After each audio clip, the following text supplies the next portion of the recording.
Hey, it has been a while since I went live. I guess I went live last week with that mixed reality video. That was pretty neat. I decided to go live today. I don't know. I'm feeling like I'm in a particular mood today. So, I've got all four kids home with me, so I didn't want to do another mixed reality video this week.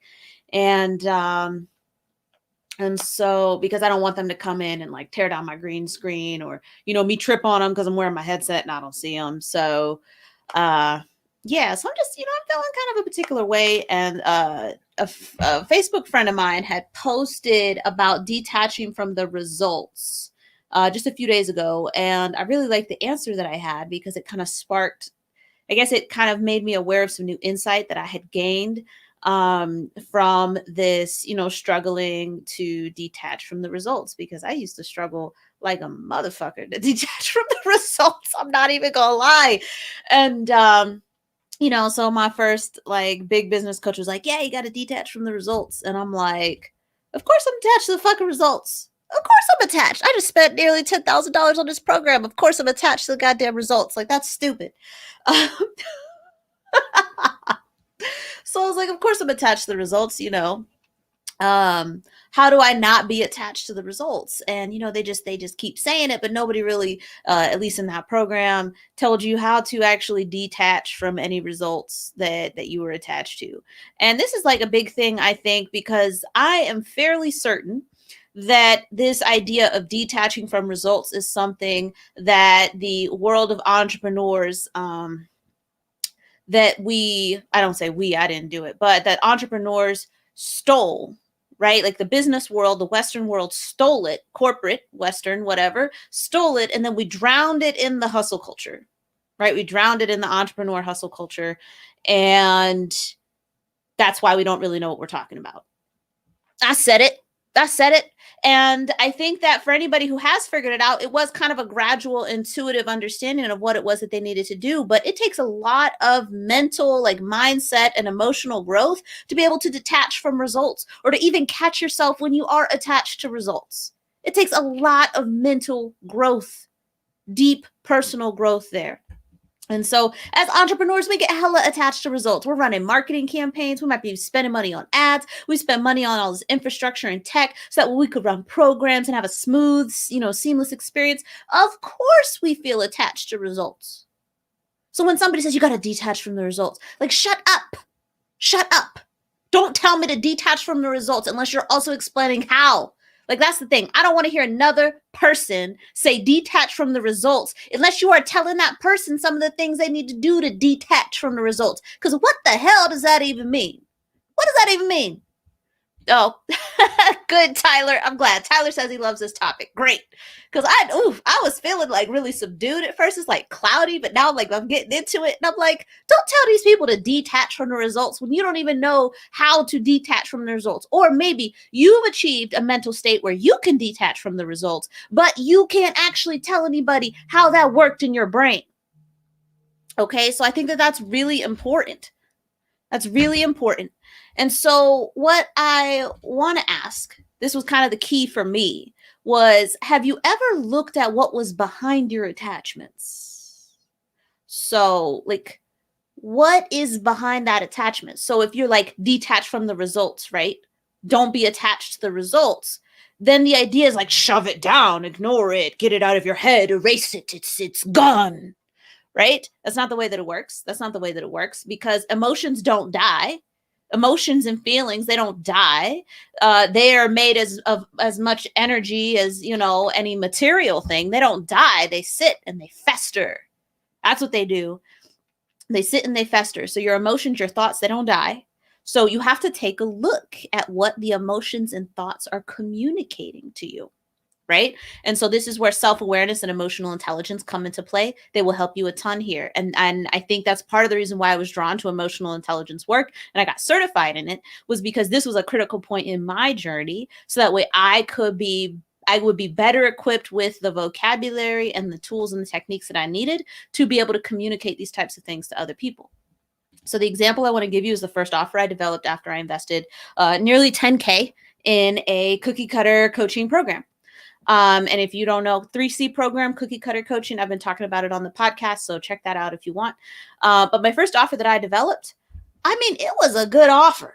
It was a good offer. I put everything in there, the kitchen sink, the bathroom sink, the washing machine, and the dryer. I put it all in there. That's a whole nother live stream, but I put way too much shit in there. And that's why it didn't work. But I was hella attached to those results because I spent 10K on a program where they told me how to develop this offer that wasn't right. And I was attached to the results because I just spent money. I just spent a bunch of money. I needed to make money. So I wanted to make money because I needed money. I got 4 kids. I got a bunch, I got goats and chickens and stuff. I need to make money, right? I need to make money. All right, hold on. Tyler gave me another comment. Okay, so Tyler said that he agrees emotions just transform over time. So the attachment on the results is out of comfort, and the detachment is the discomfort that can cause growth for the business.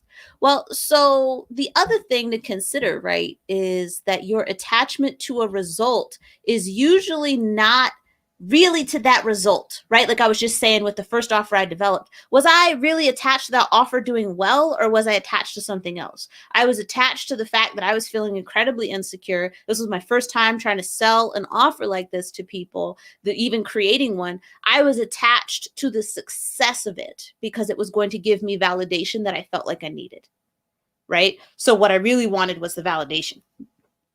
Right. I mean, I needed money too. Let's be real. I needed money too. But I had to kind of step outside of me to examine the whys of my attachment. Because if I don't examine the whys of the attachment, how am I supposed to release them? What? Right? You can't just shout at people, detach from the results. That doesn't make any sense. It's like, imagine, if you will, your attachments as locks. Right? Locks into different parts of your body. So my attachment to selling my offer was here in my arm. My attachment to feeling like my kids love me is over here in this other arm. My attachment to my husband is, here in my leg. And I'm talking to you and I'm like, oh my goodness, how do I release these attachments? And you're like, Ruthie, what kind of lock is it? Because if it's a key lock or if it's a combination lock, there might be other things we can do to help you get rid of that lock. And I'm like, I don't know. I don't want to look at them. I just want you to take them off. I just want you to take them off. I don't want to look at them. So how are you supposed to release an attachment if you don't look at what's locking it into you? Right? It's hooked into you somehow. How are you supposed to release it? You can't. The other thing I needed to examine, right, as we look at these attachments, we're attached to a particular outcome. We got to carefully examine our fear of the other outcome, the outcome that we're afraid of. Right? Because you can't leave this fear of so-called failure as the dark boogeyman in your office. And I say office because we're talking business, but it's true for anything. If you're afraid of a relationship failing and you don't examine why you're afraid of it failing, like a romantic relationship, it's just going to lurk. It's just going to lurk like the darkness, some dark amorphous thing that's not clearly defined. And when you leave it undefined, it actually can get bigger and more powerful and hold more sway over you. So the other thing I needed to do was to take a look at what exactly I was afraid of. And so now when I examine, okay, I'm getting ready to launch the self-paced Why workshop, right? That's going to go live, available to buy, like mini course on September 20th, right? I'm going to do a pre-sale like September 13th, get like $20 off because it's going to be $77. So $20 off, you get it for $57. I procrastinated a little bit on working on this. And it's like, well, why? And what I needed to do, I was like, okay, actually, I was able to kind of step outside myself. I procrastinated on a bit. Why am I procrastinating? Because if I don't make it, then I don't have to sell it, which means I can't fail. Duh. If I don't make it, then I don't have to sell it, which means it can't fail because I never sold it because I didn't make it. And so once I got that, I was like, okay, so why am I afraid of failing? Okay, what's the fear of the failure here? Because everybody I talk to is like, Ruthie, this is such a good idea. Oh, your whole value ladder, right? Like it's the Why workshop, and then I've got the brand core boot camp, and then I've got something else coming up. I almost winked with the wrong eye, whatever. But I've got something else coming up after that. And everybody's like, this is so good. This is so good. But is it so good if it doesn't succeed? Right. And so I had to examine, okay, what happens if this fails? What does failure look like? Okay, failure, maybe it's that I don't sell any. Okay.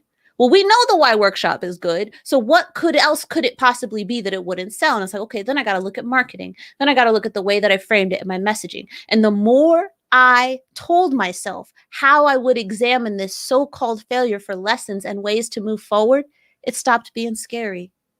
Sure. Do I want to launch it? Do I want to launch the self-paced Y workshop and sell zero? No.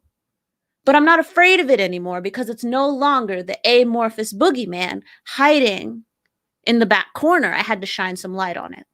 So that was really why I wanted to go live today. I was feeling a little weird, and somebody's like, you haven't gone live in a while. And I was like, yeah, I haven't been live that often. And so that's what I wanted to offer to you. When you're looking at, okay, I'm attached to the results. Let's say you have enough self-awareness, enough EQ to recognize that you are attached to some results. What I'd ask you to do next is to consider the whys of your attachment. Why are you attached to this? And then I'd also ask you to consider your fear of whatever you believe the alternatives to be. Because if you can examine the whys of your attachment while also examining your fear of the other alternatives, I think that you will find that, I hate to say you won't worry about it at all, like it'll be completely released and you'll be blissed out or whatever, because I don't think that's what it'll be. But I think that you will be able to make moves because you're no longer fearful of the undefined failure. The undefined failure that, whether you consciously realize it or not, is basically like, if you fail, this is going to ruin your whole life. Like, there are all sorts of things happening back there in that dark cloud that is the fear that you haven't defined. So that would be my recommendation. Examine the whys of your attachment. Get honest with yourself. Assess them. Are they logical? If they are, can you make any plans to mitigate them? Right? And let's say these other alternatives happen. What are you going to do should those things happen? What is your plan? And I will tell you what, I feel much better having a plan. So that's all I got for you today. Tyler, thanks for being here. I mean, Tyler seems to just always catch my live streams. It is so appreciated. So I'd love for any feedback you've got. If you're watching it live, you're watching it later, I'd love for any of your thoughts, but I just want to go back to what I said. Of course I'm attached to the goddamn results. Duh. Talk to y'all later.